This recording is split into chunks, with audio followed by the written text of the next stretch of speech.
یہ استغفار بڑی عظیم چیز ہے، عظیم چیز ہے. یہ اللہ تبارک و تعالیٰ کی خاص رحمت ہے جو بندوں کو عطا ہوئی. استغفار، اے اللہ معاف کر دے، یا اللہ معاف کر دے. یہ جملہ بڑا زبردست جملہ ہے. اس سے 70 سالہ گناہ ایک لمحے میں معاف ہو جاتے ہیں، ایک لمحے میں ختم. بس اس کے اوپر قلم پھیر دیا گیا، اب اس کا نام ہے اعمال میں بھی وجود نہیں. آدمی استغفار کر لے تو بھائی یہ اللہ میں نے اتنا آسان بنا دیا، کتنا آسان بنا دیا کہ لوگ کہتے ہیں بھائی اللہ میں نے خامخواہ اس مخلوق پیدا کر دی، وہ ہر وقت ہمیں ستاتی ہے اور آ کے ہمیں بہکاتی ہے، غلط کاموں پر آمادہ کرتی ہے. ارے اس لیے پیدا کیا ہے تاکہ تم استغفار کو استعمال کرو. اللہ تعالیٰ اپنی غفاری کا مظاہرہ فرمائے، اپنی غفاری کا، اپنی ستاری کا مظاہرہ فرمائے تمہارے غلطیوں کے اوپر. تو غلطی تم سے ضرور ہوگی، لیکن اس کے ساتھ استغفار کو اپنے لیے لازم کر لو، لازم کر لو. کوئی بھی غلطی ہو فوراً کہو استغفر اللہ ربی من کل ذنب واتوب الیہ. تو اللہ تبارک و تعالیٰ نے اتنا آسان نسخہ بتا رکھا ہے. نبی کریم سرورت عالم صلی اللہ علیہ وسلم فرماتے ہیں کہ میں سارے دن میں 70 مرتبہ استغفار کرتا ہوں. جو ذات گناہوں سے پاک، معصوم، غلطی سرزد ہو ہی نہیں سکتی، اگر ہو بھی سب کچھ معاف کرنے کا اعلان کر دیا اللہ تعالیٰ نے. غفر لک اللہ ما تقدم من ذنبک وما تاخر. لیکن فرماتے ہیں 70 مرتبہ استغفار کرتے. بھائی کیسے استغفار کر رہے ہیں؟ گناہ تو کوئی ہے نہیں.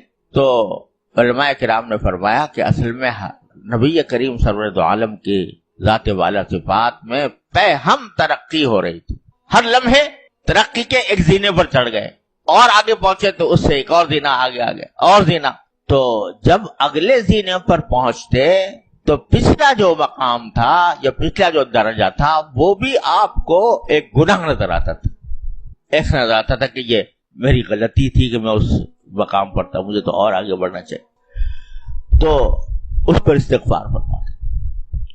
اب بھلا بتاؤ، سجدے میں پڑے ہوئے ہیں اور یہ فرما رہے ہیں کہ ادعو کا دعاء الخائف الضریر ودعاء من خضعت لك رقبته ورغم لك انفه وذل لك جسمه. یہ کہہ کے استغفار انا عبد المذنب الذلیل کہہ کر آپ دعا فرمائیں. العبد المذنب الذلیل، میں گناہ گار ذلیل بندہ ہوں. یہ فرما رہے ہیں اپنے بارے میں. اس مقام پر پہنچنے کے بعد جس پر ملائکہ بھی رش کریں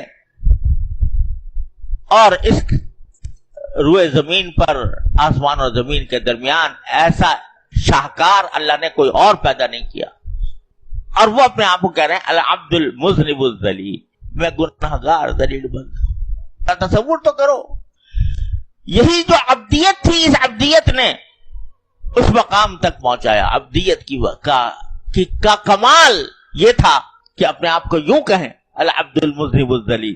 اس عبدیت کے کمال کی وجہ سے اللہ تبارک و تعالی نے معراج تک پہنچا دیا. تو یہ اتنا آسان کام ہے جو اللہ تعالی نے بتا رکھا ہے.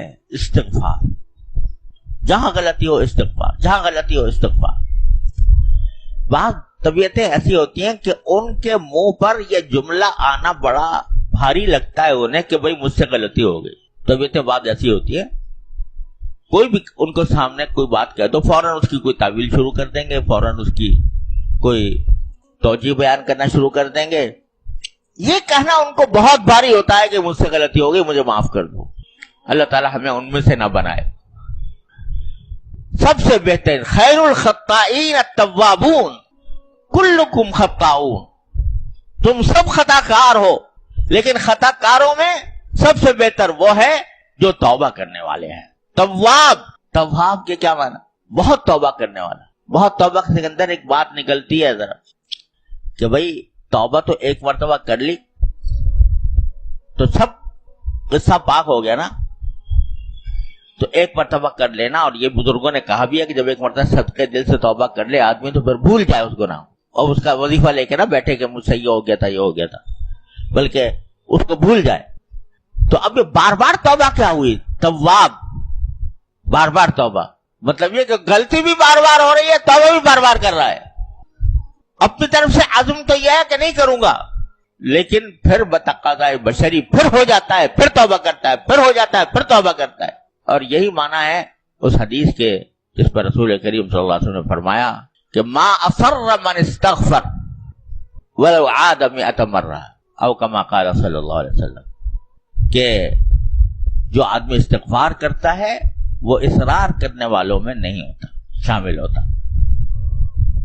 جو استغفار کرتا ہے وہ اصرار، یعنی اشارہ ہے اس آیت کریمہ کی طرف، والذین اذا فعلوا فاحشۃ او ظلموا انفسهم ذکروا اللہ فاستغفروا لذنوبهم ومن یغفر الذنوب الا اللہ ولم یصروا علی ما فعلوا وهم یعلمون.